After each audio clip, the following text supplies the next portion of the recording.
অনেকগুলো খারাপ দিক আছে।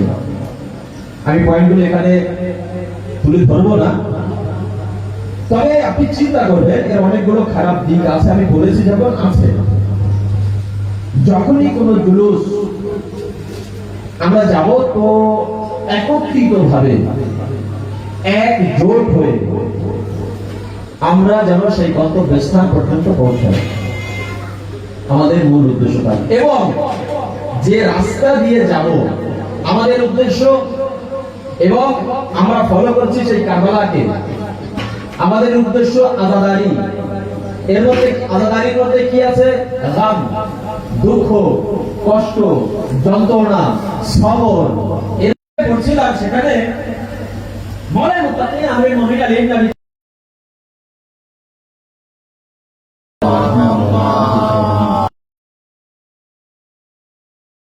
মুমিন হানবে। আচ্ছা, মুমিন হওয়ার পরে সে একেবারে যেমন পয়গম্বর আকরাম হযরত মুহাম্মদ আলাইহি সাল্লাল্লাহু আলাইহি ওয়াসাল্লাম তিনিও কিন্তু হাসতেন, কিন্তু তার হাসি কেমন ছিল? মুচকি হাসি। তার হাসি এমনটা ছিল না যে এখান থেকে পুরো পাড়া শুনবে। দাঁত আছে, এবং এই যে সামনের চারটে, এরপরে নওয়াজিজ, আর কিন্তু সব, তারপরে আমরা যাকে মাড়ির দাঁত বলি, তাওয়াহিন, একটা দাঁতেরও নাম, তার কারণও সেখানে আছে যে এই নাম কেন দেওয়া হলো। যাই হোক, তো এই যে চারটের পরে যে দাঁত, সামনের যে চারটে, এর পরের যে দাঁত, তো সাধারণত যে হাসি এই পর্যন্ত ঠিক আছে, এর পরের দাঁত যেন দেখা না যায়। কে বললো? কিন্তু সামনের যে চারটি দাঁত, এর পরের দাঁত যেন দেখা না যায়। জীবন কিভাবে যাপন করতে হয়, আর আমরা কিভাবে জীবন যাপন করছি। আহলেকে মানি, কিন্তু মারিফাত অর্জন করতে পেরেছি, ইলম শিক্ষা অর্জন করতে পেরেছি, জানার কোনদিন চেষ্টা করেছি যে না প্রকৃতপক্ষে আহলে বায়ত কিভাবে আমাদেরকে জীবন যাপন করার জন্য তাদের মূল্যবান বক্তব্য দিয়ে গিয়েছেন, বাণী দিয়ে গিয়েছেন, কোনদিন চেষ্টা করেছে কি? ছোট্ট ছোট্ট জিনিস। তারপরে তিনি কারণ কসের কি কারণ কি ভাষা কি উল্লেখ করলেন। কেন না যে সেই হাসি একটা বিশাল হাসি, সে বিশাল খুশি, খুব খুশি, বিরাট খুশি। তাহলে একজন প্রকৃত মুমিন যদি হয়ে থাকে তাহলে এত খুশি কিসের? খুশি হবে না কেন? একটা রিওয়ায়াত গতকাল শুনিয়েছি যে জান্নাত বাইনা তো সব শেষ হয়ে গেল, সব মাইনাসে চলে গেল। তো একটা মুমিন সে এত খুশ এবং আনন্দিত কিভাবে হতে পারে যে তার দিকে যদি কোনো গুনাহ সংঘটিত হয়ে থাকে তাহলে অনুতাপ করা উচিত। বললাম, আর যদি সেই পর্যন্ত এখনো না নিয়ে যেতে পারি, মজলিসগুলো যে সারা বছর থাকার পরে, চলে যাওয়ার পরে, গত হওয়ার পরে কমসে কম এটা যেন না হয় সারা বছর কমসে কম শোনে, কিন্তু মহরমটা বেশি শোনা হয়, মজলিসগুলো এই বক্তব্যগুলো বেশি শোনা হয়। তো সারা বছরের জন্য কমসে কম এই মহরম মাসে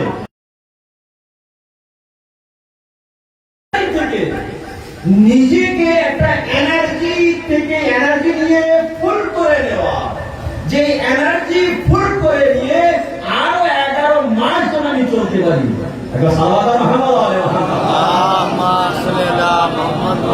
এনার্জি বলতে এটাই যে এই মজলিস বা বক্তব্যের মাঝখানে বা এই আজাদারির মাঝখান থেকে আমি যে শিক্ষাগুলো গ্রহণ করলাম সেটা যেন আমার জীবনে আমি ধারণ করতে পারি, আর তার উপরেই যেন আমরা জীবন যাপন করতে পারি। একটা সালাওয়াত মুহাম্মদ আলাইহি মুহাম্মদ ওয়া হুসাইন আলাইহিস সালাম তিনি ইরশাদ কি করলেন? জানি মদিনা থেকে বাইরে হলাম আমল মারুফের জন্য, নহি আর মুনকারের জন্য, ইসলাহে উম্মতে জাদ্দি ওয়া আবি। আমার নাম মুহাম্মদ মুস্তাফা, আমার বাবা আলী, তাদের দেখিয়ে যাওয়া, তাদের রেখে যাওয়া যে দিন, সেই দিনকে বাঁচানোর জন্য, ইসলাম দেওয়ার জন্য, সেই উম্মতের ইসলামের জন্য, সংশোধনের জন্য আমরা বুক চাপে এবং 100% দাবি করি যে হ্যাঁ আমরা আছি ফলোয়ার্স। তাহলে সেই ইসলাম কোথায়? আমাদের কথা এখানে ছিল না, সেই ইসলাম কোথায়? এবার আমাদের আলোচনার লাস্ট পয়েন্ট এটাই ছিল যে হক দুই প্রকারের, হুকুকুল্লাহ এবং হুকুকুল ইবাদ। আল্লাহর হক এবং বান্দার হক। আল্লাহর হক পরিষ্কার হয়ে গিয়েছে, যেমন নামাজ, রোজা, যে সমস্ত জিনিস ওয়াজিব ও ফরজ করা হলো সেটা আমাকে আদায় করতে হবে। যদি না করে থাকি তাহলে স্বয়ং আল্লাহ রাব্বুল আলামিনের কাছে ক্ষমা চেয়ে নাও, পরওয়ারদিগার তুমি আমার উপরে ফরজ করেছিলে, ওয়াজিব করেছিলে, পারিনি, মাফ করে দাও। আল্লাহ বলছে আমি তওবা করব। কিন্তু কোন ধরনের তওবা সেটা দুদিন আগে চলে গিয়েছে, সেই পাঠ লেসেন পাস। কিন্তু হুকুকুল ইবাদ বড় কঠিন। গতকাল কয়েকটি উল্লেখ করেছিলাম আয়াত দ্বারা এবং একটা রিওয়ায়াত শুনিয়েছিলাম যে কিয়ামতের দিন অবস্থা কি হবে। নামাজ, রোজা, যাকাত সব নিয়ে গেলাম, কিন্তু সব মাইনাস, সব মাইনাস হয়ে গেছে। অবশ্যই ঠিকানা কি হলো? জাহান্নাম। এখানে হক বলতে কি শুধু কি টাকা পয়সা, অর্থের যে লেনদেন সেটাই হক? না, যদি আপনি হক বিস্তারিত ভাবে দেখতে চান, চতুর্থ ইমাম ইমামুল আবিদিন আলাইহিস সালাতু ওয়াস সালাম, আল্লাহুম্মা সাল্লি আলা মুহাম্মাদ ওয়া আলি মুহাম্মাদ, আল্লাহুম্মা সাল্লি আলা মুহাম্মাদ ওয়া আলি মুহাম্মাদ, তার বক্তব্য আপনি তুলে দেখুন। চতুর্থ ইমামে হুকুক নামে একটা পুস্তক আছে বাকায়দা, চতুর্থ ইমাম থেকে যে জিনিসগুলো এসেছে সেখানে সমস্ত একটা জিনিস, যে কানের অধিকার কি, চোখের অধিকার কি, এই হাতের অধিকার কি, যারা বড় বুজুর্গ যারা বসে আছেন সাদা দাড়ি নিয়ে, এনাদের অধিকার কি, একজন মুসলমানের অধিকার কি, একজন মুমিনের অধিকার কি, বাবার অধিকার কি, মায়ের অধিকার কি, এই যে পা আল্লাহ রাব্বুল আলামিন দিয়েছে এর অধিকার কি, এই যে চোখ আল্লাহ দিয়েছে এর অধিকার কি, একটা মায়ের অধিকার কি, একটা সন্তানের অধিকার কি, আল্লাহর অধিকার কি, বান্দার অধিকার কি। ওকে আচ্ছা, স্বপ্ন পড়বে সেই অধিকার হুকুক। আর ভাবে আল্লাহ তো সেই অধিকারের মধ্যে একটা ভাই ভাইয়ের অধিকার, বাবার অধিকার, মায়ের অধিকার, সন্তানের অধিকার, ছেলের অধিকার, মেয়ের অধিকার, খালার অধিকার, ফুফুর অধিকার, নানার অধিকার, নানির অধিকার, নিকট আত্মীয় অধিকার, দূরের আত্মীয় তাদের অধিকার, আমার পাশে যারা থাকে তাদের অধিকার, বন্ধুদের অধিকার, সমস্ত আমাদের অধিকার।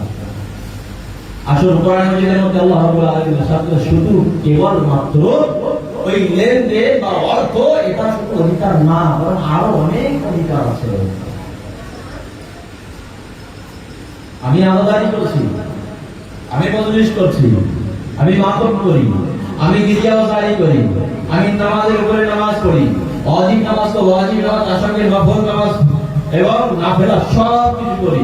রোজা যেমন কাল বললাম যে এক মাস তো ওয়াজিব, আরো 2 মাস এক্সট্রা আমি নফল রোজা রাখি, কিছু বাদ নেই। হজ করেছি, যাকাত দেই, সাদকা দেই, দান খায়রাত করি, সব কিছুই করি। অতএব 100% 101% কনফিডেন্স যে জান্নাত আমার জন্য আছে। কিন্তু দেখা গেল যে মায়ের হককে আদায় করলাম না, বাবার হককে আদায় করলাম না। ছোট্ট একটা রিওয়ায়াত শোনাই, রিওয়ায়াতের একটা অংশ, যে একটা মায়ের অধিকার কি। ইয়া রাসূলুল্লাহ, মায়ের অধিকার কতটা হতে পারে, কি হতে পারে? আল্লাহ টাকা পয়সা দিয়েছে, দিয়ে দেওয়ার গুলা কি আছে? সে 2 লাখ। শোনো, তোমার ওই মা তোমাকে যখন গর্ভে রেখেছিল, কেউ ছিল 8 মাস, কেউ ছিল 9 মাস, হ্যাঁ, সর্বোচ্চ 12 মাস পর্যন্ত, সর্বনিম্ন 6 মাস পর্যন্ত, যেটা নরমাল। 6 মাস কমসে কম, সর্বাধিক 12 মাস পর্যন্ত, এটাই নিয়ম, এটাই আছে। হ্যাঁ, এখন আলাদা বিষয় যে 6 মাসের আগে তুলে নেওয়া হলো, সেটা আলাদা বিষয়। কিন্তু নর্মাল যেটা আছে যে 6 মাস, আর সর্বোচ্চ যদি দিন হয় তাহলে 12 মাস পর্যন্ত। মোটামুটি ভাবে 9 মাস বা 10 মাস 10 দিন এটা কথাই বলে। হ্যাঁ আচ্ছা, যদি আপনি সপ্তাহে করেন তাহলে বিভিন্ন সেখানে ডাক্তার লিখে দেয় যে হ্যাঁ তাদের একটা বিশাল আছে, ক্যালকুলেশন করে। এখন কেন করে এখন তিনি তার থেকে নেওয়া যায়। তিনি বলছেন যে শোনো, অধিকার নামাজ হলো, রোজা হলো, বড় বড় মজলিস দিলাম, আদাদারি নামা গিরিয়াওদারি, ইয়া রাসূলুল্লাহ আমার চোখ খুলে গিয়েছে। কেন? প্রয়োজন করতে করতে আপনাদের ভালোবাসা, আহলে বাইতের মহব্বতে। ইয়া রাসূলুল্লাহ আপনি যা বলেছেন করেছি, দান করেছি, খায়রাত করেছি, নামাজের উপরে নামাজ পড়লাম, মায়ের হক আদায় করেন, বাবার হক আদায় করেন। ইয়া রাসূলুল্লাহ 2 লাখ দিলেও হবে না, 2 লাখ 4 লাখ হবে না, 10 লাখ হবে না, 2-4 বিঘে জমি দিয়ে দেবো হবে না। শুনুন, নবী সাহেব বলেন যে তোমাকে ওই মা যে গর্ভে রেখেছিল, গর্ভে ধারণ করেছিল, 7 মাস হতে পারে, 8 মাস হতে পারে, 9 মাস হতে পারে, 10 মাস হতে পারে, কিন্তু নবী এখানে মাস বললেন না।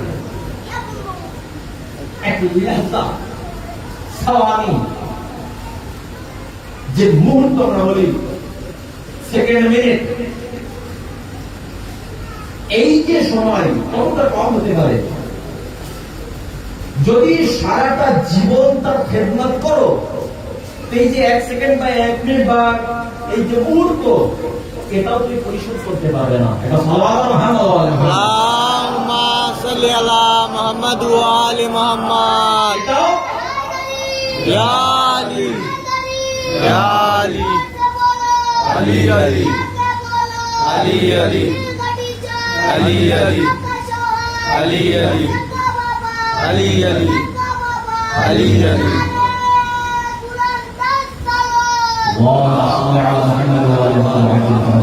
তাহলে কিয়ামতের দিনে যেমন গতকাল শোনালাম, কিয়ামতের দিনে আমি উপস্থিত, পরবর্তীকালে সার্টিফিকেট। এখন সেই গর্ভধারিণী মা সামনে এসে উপস্থিত, পরবর্তীকালে আমার হক আদায় করেনি, আমার এই ছেলে, আমার এই মেয়ে আমার হক আদায় করেনি। হক কতটা? যে একটা মুহূর্ত যে নিজের গর্ভে রেখেছিল, সারা জীবন খেদমত করলেও তুমি একটা মুহূর্ত সেটাও পরিশোধ করতে পারবে না। আর এটা পুরো হক মেরে দিয়েছে, এই পরিশোধ কি করে হবে? আল্লাহ না করুক কারোর মা যদি ওই হাসরের ময়দানের সামনে এসে দাঁড়ায় যে আমার এই সন্তান হক আদায় করেনি, অবস্থা কি? একজন ভাই যদি এসে দাঁড়ায় যে আমার হক মেরে খেয়েছিল, আমার হক কোথায়? বোন যদি এসে দাঁড়ায়, এখন তো এটাই বলে ভাইরা, যদি দেই তা পাবে, না দিলে কি পাবে? বোন যদি এসে দাঁড়ায় কি হবে? কোরআনে কারীমের মধ্যে আল্লাহ রাব্বুল আলামিন সূরা নিসা আয়াত 36 ইরশাদ করেছেন, বিসমিল্লাহির রহমানির রহিম, ওয়া'বুদুল্লাহ, আল্লাহ রাব্বুল আলামিনের ইবাদত করো, বন্দেগী করো, ওয়ালা তুশরিকু বিহি শাইয়্যা, আর আল্লাহ রাব্বুল আলামিনের সাথে কাউকে শরীক করে দিও না, কোন জিনিসের শরীক করো না। ওয়া বিল ওয়ালিদাইনি ইহসানা, তোমার পিতামাতার সঙ্গে নেক ব্যবহার, সৎ ব্যবহার করো। ওয়াল জুনুবি ওয়াসসা ওয়া ওয়াবিল কুরবা, এবং তোমাদের নিকট আত্মীয় তাদের সঙ্গে সৎ ব্যবহার করো। ওয়াল ইয়াতামা, যারা ইতিম তাদের সঙ্গে সৎ ব্যবহার করো। কিন্তু এই দুনিয়াতে পৃথিবীতে যারা ইতিম তাদের তো সুযোগ খোঁজে যে কেউ নেই, সৎ করে নেই। আমাদের হিসাব দিতে হবে, বাড়াবে।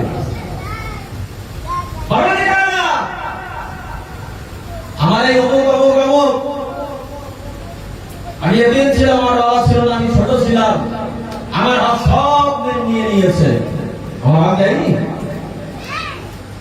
দেখা গেল সব মাইনাস। কনফিডেন্স ছিল, বিশ্বাস ছিল, 100% যাবো জানাতে, কিন্তু দেখা গেল সব আস্তে আস্তে মাইনাস। কোরআনের মধ্যে আল্লাহ আরে সব ওই মাসাকিন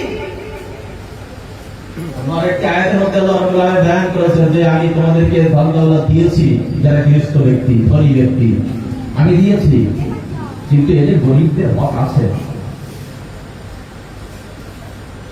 গরিবদের হক এর মধ্যে আছে, কিন্তু গৃহস্থ ব্যক্তি হয়, ধনী তো ধনী হয়, যদি গরিব আসতে মনে যায় দূর করে দাঁড়িয়ে যায়। পড়াবাড়ির মধ্যে আল্লাহ রাব্বুল আলামিন বয়ান করে দিয়েছেন এই দুনিয়াতে তার মধ্যে হক রেখেছিলাম, গরিবদের তুমি দাওনি, আমাদের দিনে আমার এখানে এসো, আমি হিসাব খুব কায়দা করে নেব। পরবর্তীকালে হিসাব কেমন হবে আল্লাহ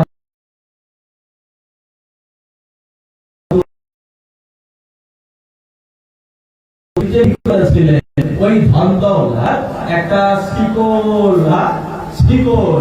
বড় জঞ্জির শিকল মোটামুটি হলে আমরা ওই দলের ছোট শিকল দেখেছি, কিন্তু ওই পানির জাহাজগুলো চলে না, তার শিকল দেখেছেন আপনি তুলতে পারবেন না, এত ভারী হয়, লোহার শিকল গরম হবে, আগুনের হবে, সেই শিকল তৈরি করে ওই ধারণাতে পরিবর্তে এমন শিকল তৈরি করে তোমার গলায় পরিয়ে দেবে।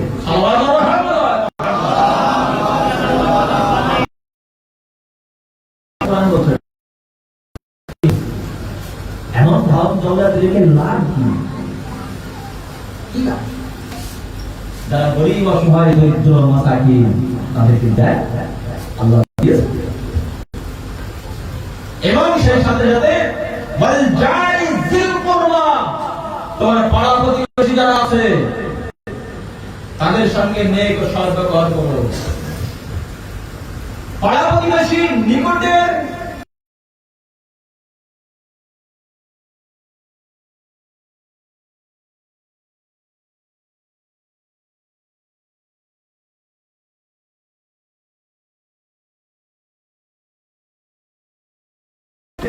অনেক ব্যবহার করো।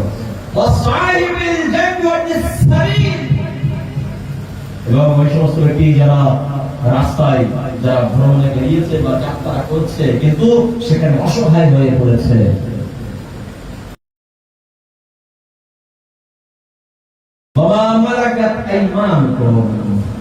এবং গোলাম দান দাসী তোমার বাড়িতে আছে তাদের সঙ্গে সৎ নেক ব্যবহার করো।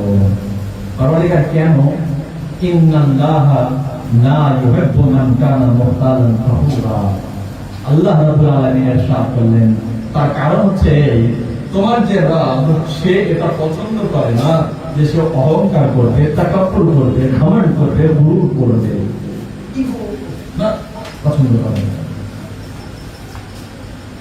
বাস আখেরি আয়াত পড়ে মাথায় রেখে যাও ইনশাআল্লাহ। মহান আল্লাহ রাব্বুল আলামিন যেমন বললাম শুধু অর্থ নয়, আল্লাহ রাব্বুল আলামিন আরো ইরশাদ করেন বিসমিল্লাহির রহমানির রহিম সূরা ইসরা আয়াত 35, সেখানে আল্লাহ রাব্বুল আলামিন ইরশাদ করেছেন ওয়া আউফুল কাইলা ইযা কিলতুম ওয়াজিনু বিল কিসত, তোমরা কোনো ওজন করো গাড়ি পাল্লা এখন তো কি যেন হলো ডিজিটাল, মাশাআল্লাহ ডিজিটাল, এখন ডিজিটাল একটা ক্লিপ দেখছিলাম, ডিজিটালের অবস্থা দেখুন।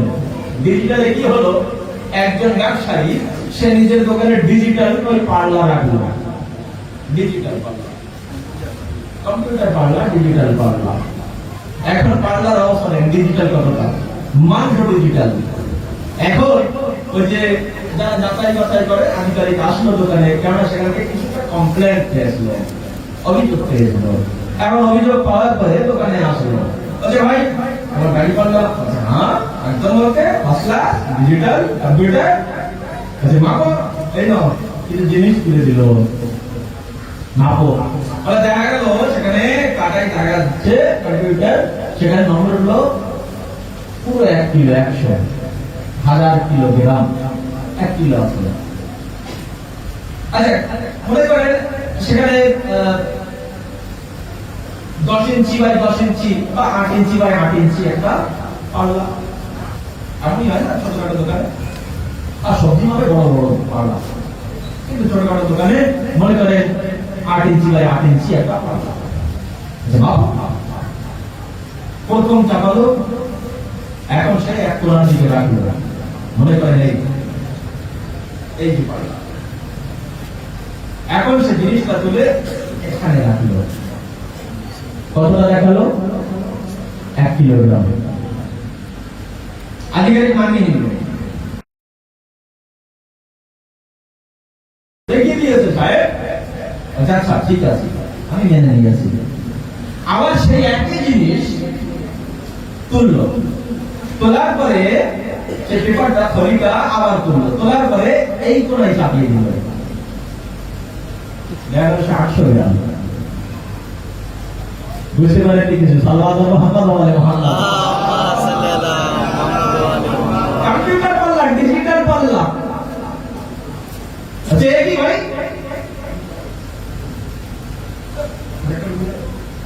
ভাই না সে ওই কোনায় যেই চাপায় 800, এই কোনায় চাপায় 1 কিলো, আবার না আর এক কোনায় চাপিয়ে দেয়, সেখানে 950। একই পাল্লা, তারাজু, গাড়ি পাল্লা একটাই, 3 কোনায় চাপালো, 4 কোনায় চাপালো, সব আলাদা আলাদা দেখাচ্ছে। ব্যাপারটা কি? উল্টে পাল্টে দেখলো তার মধ্যে কারিগরি করা আছে, সে ছোট মোটো একটা মিস্ত্রি।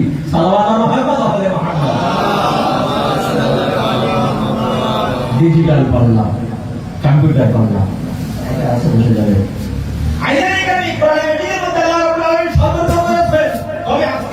এই ডিজিটাল পাল্লা আসার পরে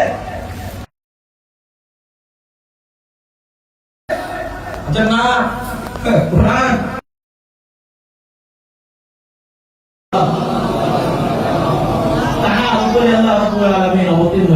তিনি তখনই পেগাম দিয়ে গিয়েছেন। কিন্তু আমরা মুসলমান হওয়ার পরে এই দাড়ি আছে, মাথায় টুপি আছে, ওই গাজার মধ্যে নজির মনে পড়ে যে ব্যবসার টুপি আলাদা আর নামাজের টুপি আলাদা। সাল্লাল্লাহু আলাইহি ওয়াসাল্লাম। ব্যবসার টুপি আলাদা, নামাজের টুপি আলাদা। দাড়ি আছে, টুপি আছে, সব কিছুই কিন্তু ডিজিটাল, দাড়ি পাল্লা ডিজিটাল করে দিয়েছে সে। বুঝতেই পারেনি আল্লাহ বলেন ওয়াউফুল কাইলা ইযা কিলতুম ওয়াজিনুল কিসতাসি মুস্তাকিম।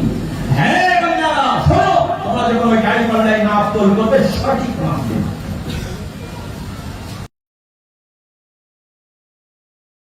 এইগুলো আমাদের কাছে কেরোসিন, ডিজেল, পেট্রোল লিটারে, সরিষার তেল, নারকেল লিটারে, তো কিলো লিটারের মধ্যে পার্থক্য আছে, আছে না? তো সে লিটারে হোক, লিকুইড হোক, বা তরল জিনিস হোক, বা সেটা আস্ত জিনিস হোক, যে কোনো ভাবে আপনি যখন মাপেন, বিশেষ করে কারখানা করে না দিয়ে যায়। হ্যাঁ, আমরা যখন ছোটবেলায় কেরোসিন নিয়ে আনতে যেতাম, তো ডেলিয়ারকে দেখতাম, ওই যে একটা কি বলেন আছে না, এখনো পাওয়া যায় কিন্তু কম, কিন্তু আমরা দেখতাম যে এইভাবে গাড়ি থেকে তুলে আল্লাহ আগে মানা করে দিয়েছেন করোনা। তরল যেটা কেজিতে বাটখারায় মাপা হয়, কিন্তু মুসলমান, এটাই হচ্ছে মুসলমানের ভাব। যে কেউ হোক না কেন, পড়ালেখা যদি না করি তাহলে কি হবে?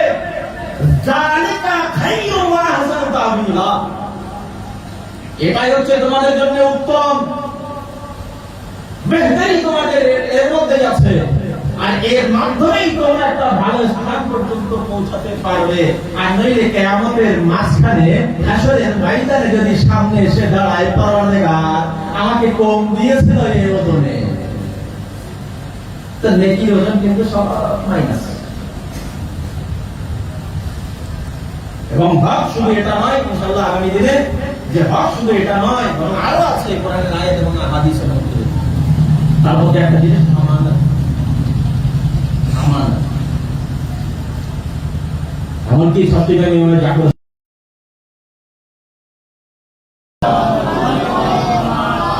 যদি কোনো ব্যক্তি আমার কাছে আমানত রেখে যায়, সেই ব্যক্তি আমাদের পূর্বপুরুষ জাদ ইমাম আলী ইবনে আবি তালিব আলাইহিস সালাম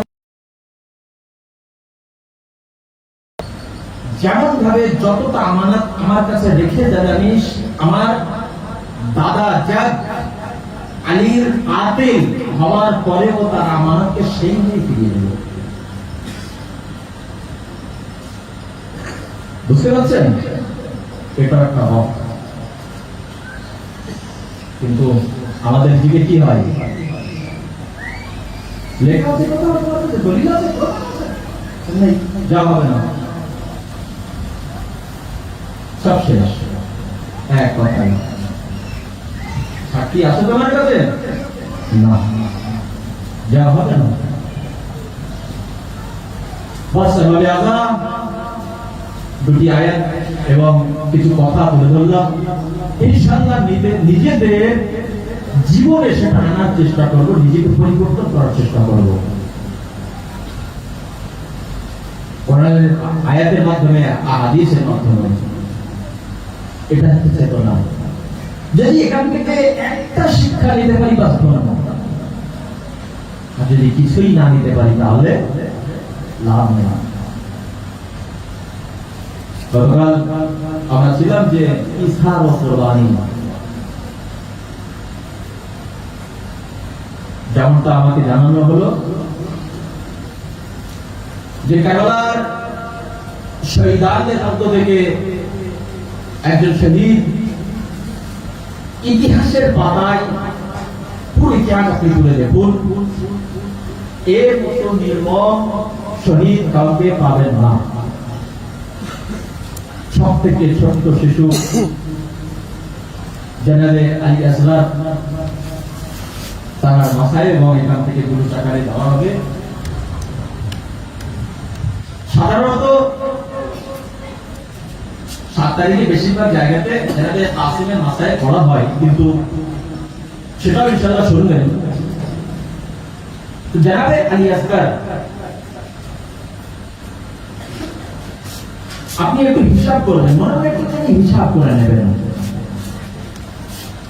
হিসাবটা কি হবে? 28শে রজব মদিনা থেকে এই কাফেলা রওনা হয়। আমি ঠিক বললাম তো? কত তারিখে ভাই? 28শে রজব। এখন আপনি যদি তারিখ ও ইতিহাস খুলে দেখেন তাহলে রজব মাসের 10 তারিখে, 10ই রজব, জেনারেল আলী কাফেলা কবে রওনা হয়? 28শে রজব।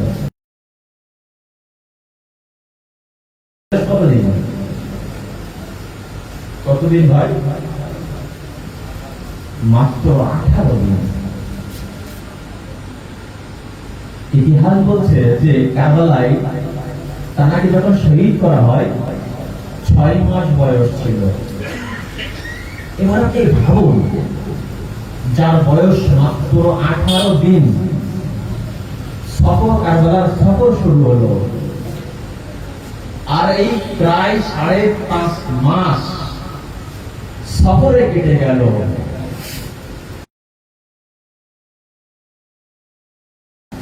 তখন এই ইসলামের জন্য নিজের জীবন দিয়ে দিল।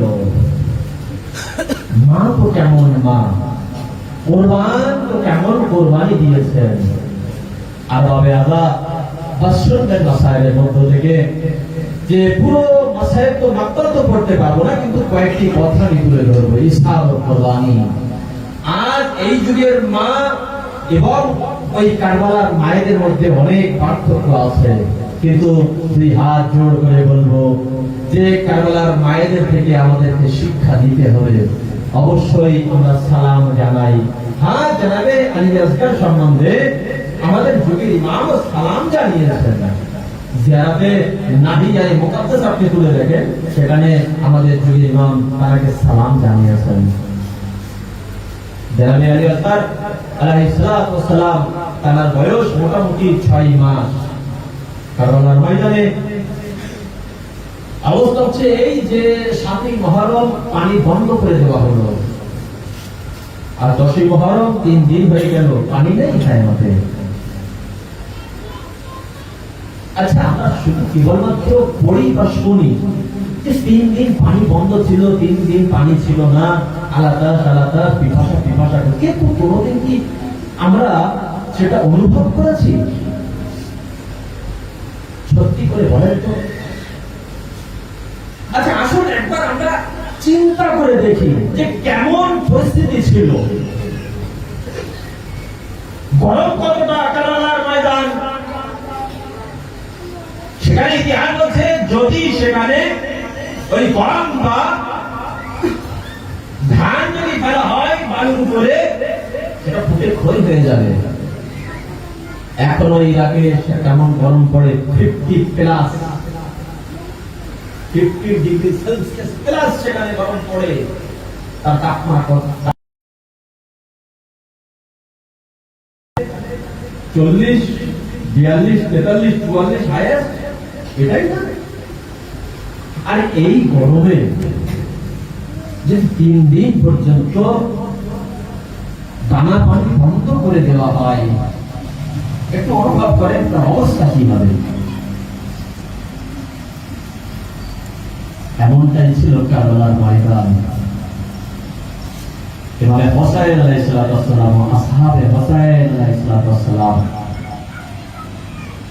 10ই মুহররমের কথা বলতে পারছিলেন না। কেন? একটা ছোট্ট উদাহরণ দেব। যদি আপনার খুব কষ্ট হয়, আপন কেউ মারা যায়, আপনি খুব কাঁদেন না? কাঁদেন 1 ঘন্টা, 2 ঘন্টা, 1 দিন কাঁদেন। এই ক্রন্দন করার ফলে আপনার গলা শুকিয়ে যায়, অবশেষে কি হয়, কথা বলার শক্তি হারিয়ে ফেলে। কিন্তু কেউ আপনার জন্য পানি বন্ধ করেনি, কেউ আপনার উপরে দানা বন্ধ করেনি, বরং আপনজন এসেছে, ভাই একটু পানি পান করে নাও, ভাই একটু খেয়ে নাও। কিন্তু হায় রে কারবালার ময়দান, সকলের জন্য দানা পানি বন্ধ করে দেওয়া হলো। হোসেন, আসহাবে হোসেন কথা বলার শক্তি হারিয়ে ফেলেছে। যদি কেউ কথা বলার চেষ্টা করত, তাদের ঠোঁট দিয়ে রক্ত বাইর হতো। হায় রে পিপাসা কেমন ছিল কারবালার ময়দানে, যখন বড়দের অবস্থা এই ছিল। এবার আপনি বলুন, ওই 6 মাসের শিশুরাই আজকালের অবস্থা। 6 মাসের শিশুরাই আজকালের অবস্থা কেমন ছিল?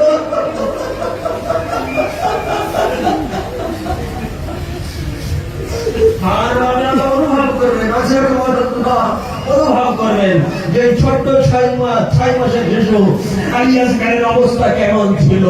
কারবালার ময়দানে এক এক করে সব শহীদ হয়েছিল বটে। সর্বশেষ সময়ে জেনারেল আলিয়াসগারকে নিয়ে যখন যাবেন, কিন্তু তার আগে ইমাম হোসেন আলাইহিস সালাম যখন ভাই হবেন, তাকে মদিনা থেকে যখন চলেছিলেন, জেনারেল আলিয়াসগারকে ফাতিমা সুলতান কোল থেকে নিয়ে নিয়েছিলেন। জানি না কি বলেছিলেন, কিন্তু হয়তো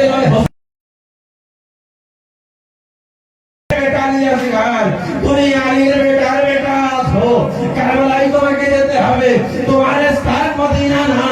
তুমি যদি হুজ্জতে খোদা হয়ে কারবালার ময়দানে তোমার রক্ত না ধরে, তাহলে এই দিন মুকাম্মাল সম্পূর্ণ হবে না। জনাবে আলী আসগার চলে এসেছিলেন, কিন্তু কারবালার ময়দান আছে, 10ই মুহররম আসরে আশুর আসলো। ইমাম হোসেন আলাইহিস সালামের আসহাবে ওয়াফা সব এক এক করে শহীদ হয়ে গিয়েছে, শাহাদাত বরণ করেছে। ইমাম হোসেন আলাইহিস সালাম সওয়ার হলেন, সবাইকে আলবিদা জানালেন, খোদা হাফিজি করলেন, ঘোড়ার কাছে আসলেন, একবার ডাইনে তাকালেন, একবার বামে তাকালেন, ঘোড়ার পিঠে উঠলেন, আওয়াজ দিলেন হাল মিন নাসিরিন ইয়ানসুরুনা হাল মিন মুগীথিন ইউগীথুনা। খায়মা থেকে কান্নার আওয়াজ আসলো। হ্যাঁ, ক্রন্দন করুন। খায়মা থেকে কান্নার আওয়াজ আসলো। বিবিরা কান্না ক্রন্দন শুরু করেছে। ইমামে হোসেন আলাইহিস সালাম ঘোড়া থেকে কারবালার জমিনে নামলেন, খায়মার দিকে গেলেন। হে বিবিরা, হোসেন জীবিত আছে, এই কান্নার আওয়াজ কেন? বিবিরা একবার বলে উঠলো, হে আকা ও মাওলা হোসেন, 6 মাসের শিশু আলী আসগর নিজেকে দোল্লা থেকে ফেললো।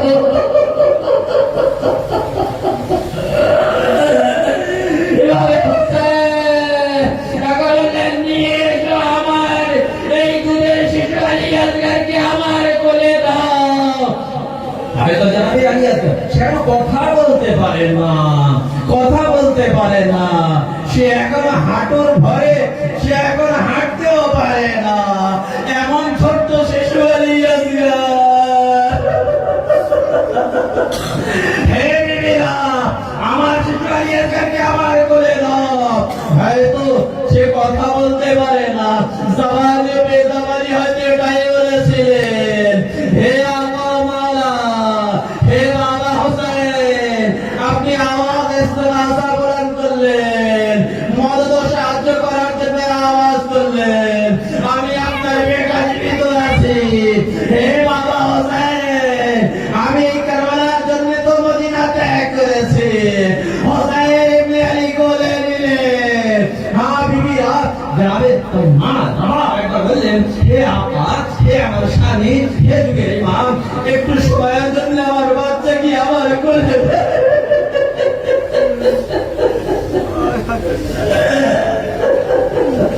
হয়তো কোনো রেওয়ায়েত পাবেন না, কিন্তু ওলামাগণ পড়েন যে মা বাচ্চাকে নিলেন, বাচ্চার মাথার চুলগুলি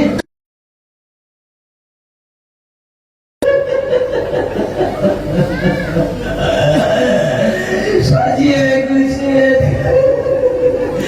সুন্দর লেবাস পরিয়ে দিলেন। হে আপা গেলেন, ইমামে হোসেন নিজের আমার মধ্যে করে নিয়ে কারবালার ময়দানে চললেন। হ্যাঁ, কারবালার ময়দান এমন একটি ময়দান, পুরো ইতিহাস আপনি ধরে দেখুন, কোথাও পাবেন না যেভাবে হোসেন আলাইহিস সালাম সব থেকে কষ্ট জনাবে আলী আসগরের লাশে পেয়েছিলেন।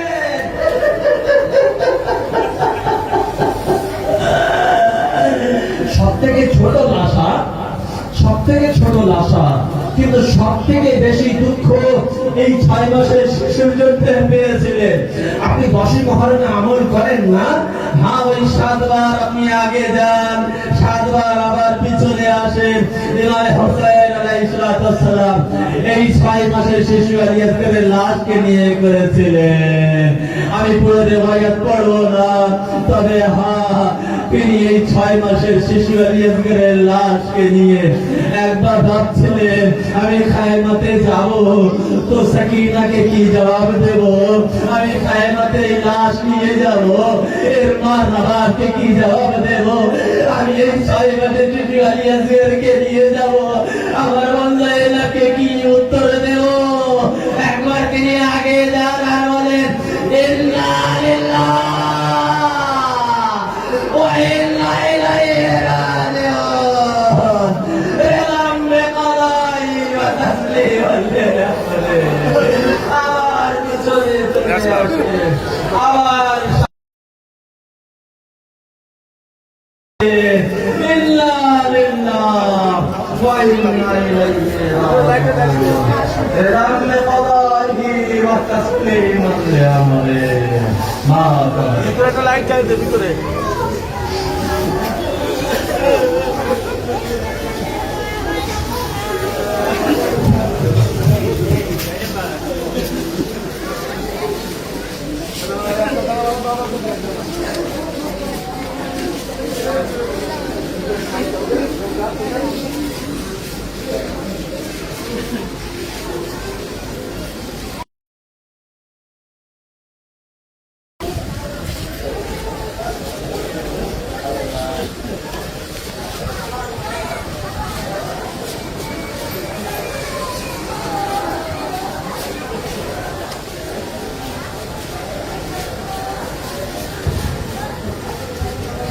আসসালামু আলাইকুম।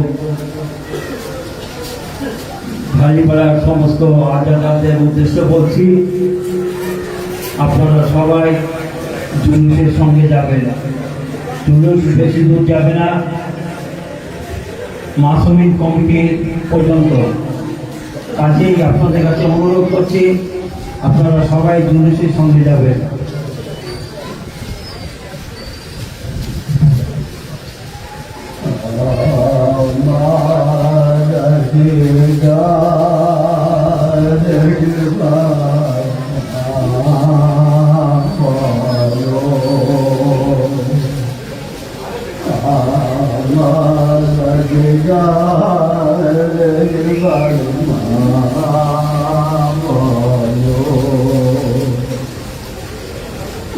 কোথায় গেলে পাবো তোরে,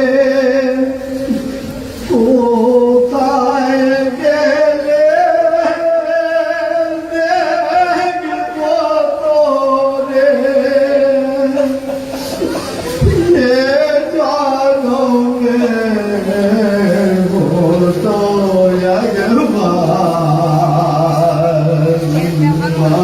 হতো বলে দাতো আমার একবার মা